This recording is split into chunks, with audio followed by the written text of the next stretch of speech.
Hello दोस्तों, स्वागत है आपका अपने यूट्यूब चैनल अंबुज पाठशाला में।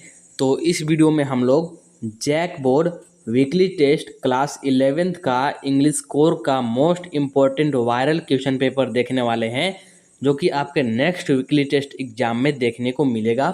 आपका नेक्स्ट वीकली टेस्ट एग्जाम होने वाला है 6 सितंबर को। और इस वीडियो में हम लोग ऑब्जेक्टिव प्लस सब्जेक्टिव दोनों क्वेश्चन देखेंगे। तो चलिए वीडियो को स्टार्ट करते हैं।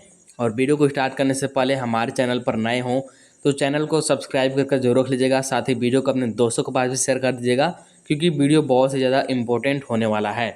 और पीडीएफ के लिए आपको टेलीग्राम ग्रुप को ज्वाइन कर लेना है। टेलीग्राम ग्रुप का लिंक डिस्क्रिप्शन में दिया हुआ है। साथ ही व्हाट्सएप चैनल का भी लिंक डिस्क्रिप्शन में दिया हुआ है, तो उसको भी फॉलो करके रख लीजिएगा। आने वाले समय में सारा स्टडी मटेरियल वहीं पर सेंड किया जाएगा। चलिए स्टार्ट करते हैं और आपको यहाँ पर बताते हैं। तो सबसे पहले ऑब्जेक्टिव क्वेश्चन हम लोग यहाँ पर देखेंगे, इसके बाद सब्जेक्टिव क्वेश्चन भी देखेंगे। तो देखिए पहला क्वेश्चन क्या है। पहला क्वेश्चन है हमारे पास कि who is the poet of the poem childhood. जो आपका पोएम है चाइल्डहुड, इस पोएम के पोएट कौन है, यानी कि लेखक कौन है, ये आपको बताना है। तो राइट आंसर है इसका क्या है, मार्कस नेटन, यानी कि ऑप्शन नंबर सी हो जाएगा इसका करेक्ट हमारे पास फर्स्ट नंबर वाला क्वेश्चन का। ठीक है, ऑप्शन नंबर सी हो जाएगा करेक्ट फर्स्ट नंबर वाला क्वेश्चन का।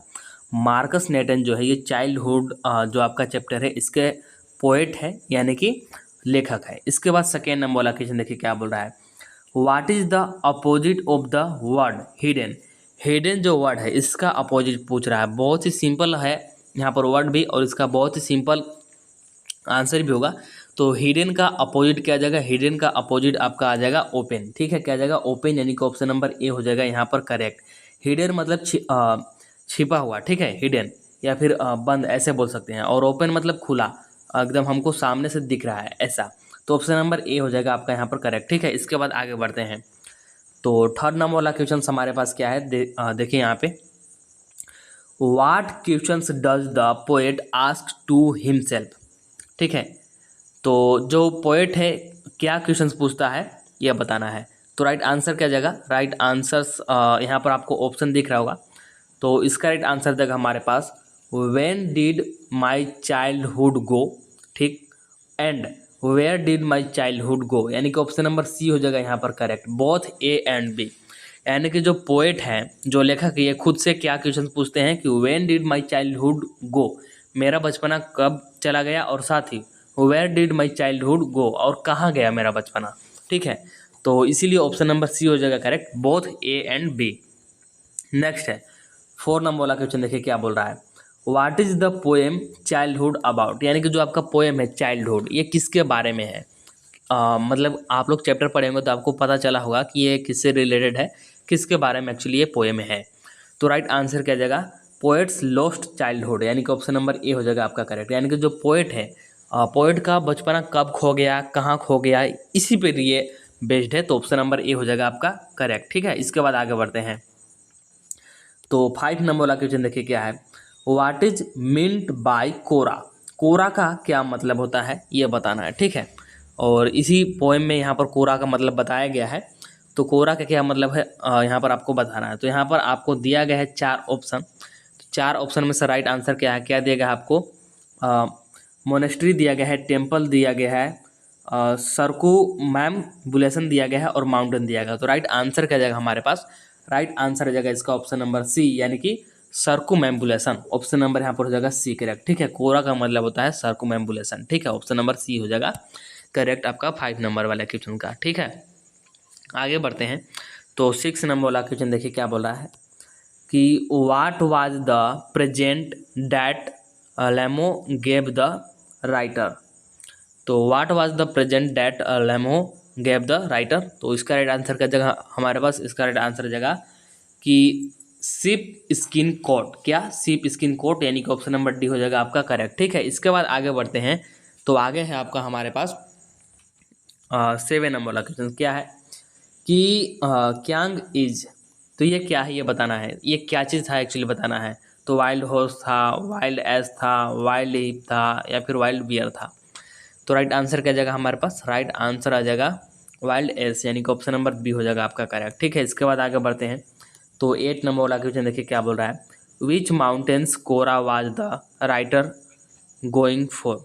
यानी कि कौन से माउंटेन कोरा पे राइटर गए हुए थे, ये बताना है। तो राइट आंसर क्या जाएगा इसका, आपको 4 ऑप्शन दिए गए हैं, देख सकते हैं आप लोग ऑप्शन। तो इसका राइट आंसर क्या आ जाएगा, इसका राइट आंसर आ जाएगा कैलाश। क्या आ जाएगा, कैलाश, यानी कि ऑप्शन नंबर डी हो जाएगा करेक्ट। तो चलिए अब आगे बढ़ते हैं। तो आगे देखें नेक्स्ट क्वेश्चन है 9 नंबर वाला, क्या है कि नोट्स शुड बी, यानी कि जो आपके नोट्स होते हैं, जो हम लोग नोट मेकिंग करते हैं, तो ये नोट्स होना कैसे चाहिए ये बताना है। आपको 4 ऑप्शन दिया गया है, short and compact, long, illogical, informative, क्या होना चाहिए, ठीक है। तो राइट आंसर आ जाएगा शॉर्ट एंड कॉम्पैक्ट, यानी कि notes should be short and compact, यानी कि जो नोट्स है, नोट्स ये शॉर्ट होना चाहिए, यानी कि छोटा होना चाहिए और साथ ही कॉम्पैक्ट होना चाहिए, जरूरी है। तो ऑप्शन नंबर ए हो जाएगा आपका करेक्ट, ठीक है। इसके बाद देखिए नेक्स्ट है आपका 10 नंबर वाला क्वेश्चन, जो कि लास्ट ऑब्जेक्टिव क्वेश्चन है। गुड नोट्स शुड कंटेन, तो जो अच्छे नोट्स होते हैं ये क्या कंटेंट्स करते हैं बताना है। तो राइट आंसर क्या जाएगा, list of information written in phrases logically divided in heading and sub headings, यानी कि राइट आंसर आ जाएगा ऑल ऑफ द एबव, यानी कि ऑप्शन नंबर डी करेक्ट, ठीक है।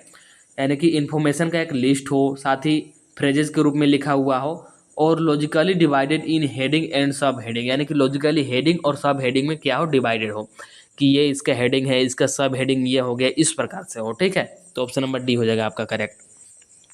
इसके बाद आगे बढ़ते हैं। तो आगे देखिए, आगे है आपका सब्जेक्टिव क्वेश्चन, जिसमें कि पहला क्वेश्चन से क्या है कि who is the poet of the poem childhood, तो ये ऑब्जेक्टिव में भी था, तो मार्कस नेटन आ जाएगा इसका राइट आंसर। इसके बाद नेक्स्ट है why does the poet mention the age of 11, यानी कि जो पोएट है एज ऑफ 11 यानी कि 11 साल की उम्र को क्यों मेंशन करते हैं, ये बताना है, यानी कि क्यों जिक्र करते हैं। तो राइट आंसर आ जाएगा इसका 11 is a critical age before this one can be counted as a child, ठीक है।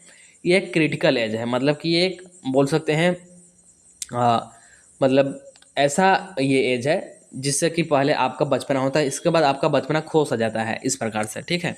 इसके बाद देखिए आगे बढ़ते हैं। तो आगे है आपका ये 3 नंबर वाला क्वेश्चन, क्या है how did the writer come to know that Norbu was as ill equipped for Kora as the writer himself.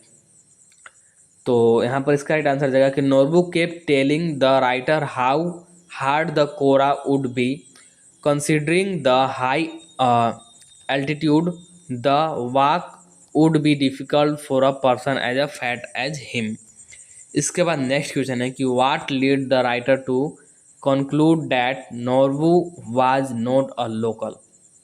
तो इसका राइट आंसर जाएगा कि Norwood western dressing style specially his wind cheater and metal rimmed spectacles gave the writer his this idea, ठीक है। इसके बाद देखिए, इसके बाद है आपका 5 नंबर वाला क्वेश्चन, जो कि 5 नंबर वाला क्वेश्चन है कि why is the age of 11 so important for the poet, यानी कि जो पोएट है, लेखक है, उनके लिए जो एज ऑफ 11 है, यानी कि 11 साल का जो उम्र है, ये क्यों ज़्यादा इम्पोर्टेंट है, ये बताना। तो राइट आंसर आ जाएगा at the age of 11 the poet was able to differentiate between fact and fiction.